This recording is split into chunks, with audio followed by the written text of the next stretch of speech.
আপনাদের পরিষ্কার বলছি, কালকে বেলা 1:10 থেকে আমাদের বুকিং করা আছে। ন্যাচারালি সব অ্যারেঞ্জমেন্ট করতে হবে। 1টা থেকে সবাইকে বলবো আসতে।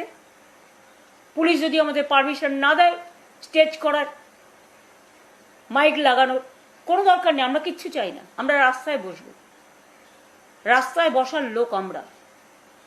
ধর্নাটা হবে। আমি একা থাকলেও যদি পুলিশ কাউকে ঢুকতেও না দেয়, আপনাদের রাস্তায় আটকে দেওয়ার প্ল্যান আছে, তাও যদি করেন, আমাকে যেখানে আটকাবেন আমি সেখানে বসবো। সেটাই আমার ধর্নার স্থল হয়ে উঠবে। আর আপনারা যদি গ্রেপ্তার করেন করুন। আমার তো প্রায় 10,000 ছেলে মেয়ে গ্রেপ্তার হয়ে আছে শুনেছি আমি। আরও থ্রেট আছে সবার।